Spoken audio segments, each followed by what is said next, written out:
सास बहू की लड़ाई। अविनाश, तुम कब मेरी बात सुनोगे? आखिर मैं तुम्हारी पत्नी हूँ, काव्या ने गुस्से में अविनाश से कहा।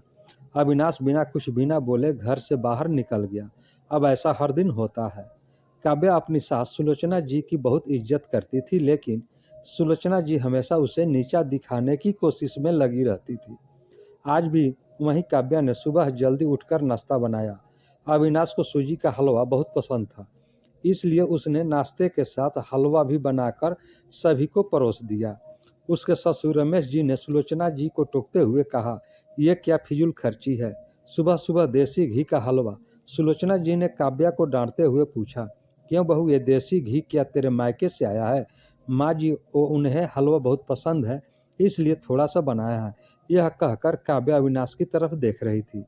शायद वो कुछ बोले, तभी सुलोचना जी ने कहा, मैं सब जानती हूँ, मेरे बेटे का बहाना बना करके खुद खाने का मन होगा। अविनाश चुपचाप नाश्ता करते रहे। काव्या की आंखों से आंसू छलक गए। इससे ज्यादा बुरा तब लगा जब अविनाश बिना हलवा खाए ही ऑफिस चले गए। काव्या घर का काम समेटने में लग गई।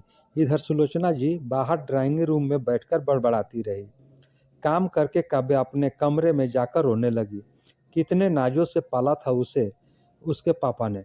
उसे आज भी याद है, एक बार उसने गाजर का हलवा बनाने के लिए कहा था, लेकिन माँ ने सूजी का हलवा बना दिया था। पापा को जब यह पता लगा तो वे तुरंत बाजार गए, वहाँ से ढेर सारा गाजर का हलवा लाए थे और उस दिन बिना कहे 2-3 दिन में गाजर का हलवा बनने लगा। आज उसे सूजी के हलवे के लिए इतनी बातें सुनाई जा रही है। उसे गुस्सा सास ससुर पर नहीं, अविनाश पर था, जो कि कुछ नहीं बोल पाए। शाम को जब उसने अविनाश से शिकायत की तो बस इतना ही बोले, इस घर में केवल माँ की पसंद का खाना बनता है, आगे से मेरी पसंद का कुछ मत बनाना। काव्या ने अविनाश से बात करनी बंद कर दी। आखिर क्या कसूर था काव्या का? यही कि वह अविनाश से बहुत प्यार करती थी। इसी तरह कुछ दिन बीत गए। एक दिन काव्या ने सुलोचना जी से कहा, माँ जी, मैं अपने घर जाना चाहती हूँ कुछ दिन के लिए। अगर आप कहें तो आज ही चली जाऊँ। कई दिन पहले माँ का फोन आया था, कह रही थी पापा की तबीयत ठीक नहीं है। सुलोचना जी वहाँ जब भी जाती 1 सप्ताह से वापस नहीं आती। घर का काम कौन करेगा? तेरे ससुर और मेरा बेटा शाम को थक हार कर घर आएंगे, यहाँ उन्हें खाना भी नसीब नहीं होगा। मुझे तो चक्कर आ रहे हैं, मैं खाना नहीं बना सकती। आज जाना है तो एक दिन के लिए चली जा। काव्या मन मारकर एक दिन के लिए पीहर पहुंच जाती है। वहां पहुंचकर और भी आश्चर्य होता है, भाभी मम्मी पापा कहाँ गए? काव्या ने घबराकर पूछा। उन दोनों का घर में मन कहाँ लगता है, तीर्थ पर गए हैं, न जाने कब आएंगे। वैसे तुम कितने दिनों के लिए आई हो? क्योंकि मुझे भी अपने पीहर जाना है। संगीता भाभी का यह व्यवहार देखकर काव्या चौंक गए। क्या वे यही भाभी हैं जो उनसे बहुत स्नेह जताती थी? काव्या सोफे पर बैठी सोच रही थी, अच्छा, वो भैया ने मकान के पेपर साइन करा लिए थे, मैंने अपना हिस्सा छोड़ दिया था, शायद उसी साइन के लिए मेरे से प्यार जताया जाता रहा था। काव्या उठकर खड़ी हो गई। भाभी, मुझे कुछ काम याद आ गया, मैं फिर आऊंगी, कहकर तेजी से घर से बाहर निकल गई। पीछे से गेट बंद होने की आवाज़ से वह समझ गई कि उसके जाने से भाभी को कोई खास फर्क नहीं। भारी कदमों से चलते हुए वह मंदिर पहुंच गई, क्योंकि शाम से पहले यदि ससुराल जाती तो सुलोचना जी उससे कई सवाल करती। मंदिर में जाकर उसने भगवान के दर्शन किए, बस कुछ न मांगा न कुछ बोला। भगवान के चरणों में शीश नवाकर वह बाहर आकर बैठ गई। तभी सामने पेड़ के नीचे उसे अपने माता पिता बैठे दिखाई दिए। काव्या भागकर उनके पास पहुंची। काव्या को देखकर उसकी माँ रोने लगी। बेटी, तू यहाँ कैसे? पापा ने पूछा। वो छोड़िए, ये बताइए आप यहाँ कैसे? आप तो तीर्थ यात्रा पर गए थे। काव्या के सब्र का बांध टूट गया, उसकी आंखों से आंसू बह रहे थे। बेटी, तेरी भाभी ने तुझसे झूठ बोला है। बिजनेस में पैसा लगाने के लिए तेरे भैया ने मकान अपने नाम करा लिया, मकान के कागज गिरवी रखकर साहूकार से कर्ज ले लिया। उसके बाद हम बोझ बन गए, हमें घर से बाहर निकाल दिया। पापा, अब क्या होगा? काव्या ने रोते हुए पूछा। बेटी, तू चिंता मत कर, हम कहीं वृद्धाश्रम में चले जाएंगे, तू अपनी ससुराल जा, वहाँ किसी को यह बात मत बताना। अपने माँ बाप को इस हाल में देखकर वह उन्हें बहुत अपने साथ ले जाना चाहती थी, लेकिन जहाँ उसकी कद्र नहीं है वहाँ माँ बाप की क्या इज्जत होती। भारी मन से काव्या ससुराल की ओर चल दी। आज उसे अपने लड़की होने पर अफसोस हो रहा है, काश वो अपने माता पिता के लिए कुछ कर पाती। घर आकर उसने बहुत मुश्किल से घर का काम निपटाया। उसके बाद अपने कमरे में जाकर गुमसुम बैठ गई।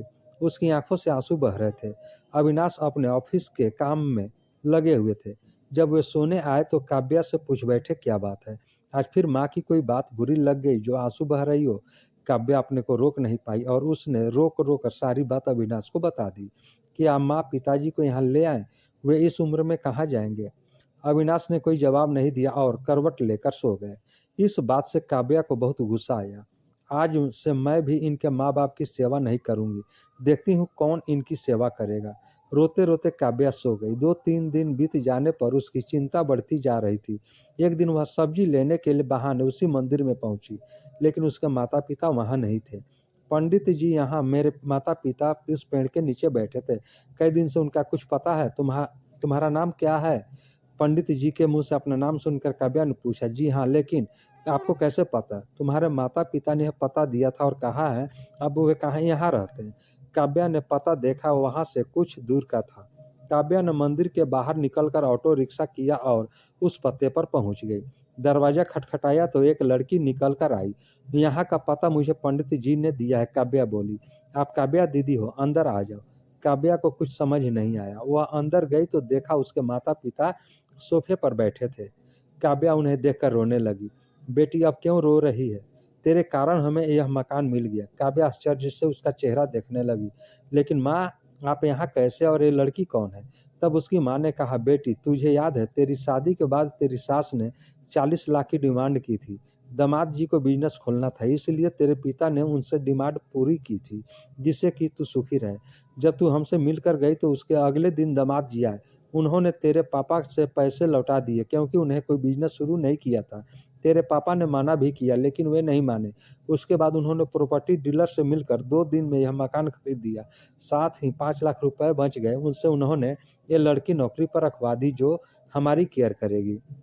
लेकिन माँ, उन्होंने मुझे तो कुछ नहीं बताया।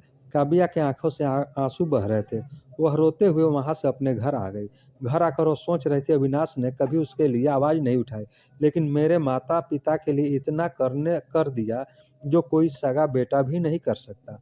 रात को उसने अविनाश से पूछा, आपने ऐसा क्यों किया? अगर माँ जी को पता लग गया होता तो क्या होगा? अविनाश का जवाब सुनकर काव्या रोने लगी। अविनाश ने कहा, जैसे तुम्हारे लिए ये माता पिता है, वैसे ही मेरे लिए भी तो वो माता पिता है। मैंने पैसे लेते समय ही सोच लिया था कि एक दिन ब्याज के साथ सारे पैसे लौटा दूंगा, लेकिन जब बिजनेस शुरू नहीं हो पाया तो मैं इन पैसों को अपने पास रखकर सही समय आने का इंतजार कर रहा था। अगर मैं तुम्हारे माता पिता को अपने घर ले आता तो उनका आत्मसम्मान हर दिन उन्हें धिक्कारता। बेटी के घर में रहना पसंद नहीं करते, वे अपमानित न हो, इसलिए मैंने ये सब किया। अविनाश, मुझे माफ कर दो। आज तक मैं तुम्हें गलत समझती रही। तभी पीछे खड़ी सुलोचना जी बोली, बेटी वह पैसा हमने उधार लिया था, वह तुम्हारे पिता की अमानत थी। मैंने और अविनाश ने पहले ही फैसला किया था कि ब्याज के साथ तुम्हारे पैसे लौटा देंगे। चल अब सो जा, सुबह नाश्ता टाइम पर नहीं बना तो अच्छा नहीं होगा। उनकी बात सुनकर काव्य, अविनाश और सुलोचना जी जोर जोर से हंसने लगे। दोस्तों, यह कहानी आपको कैसी लगी?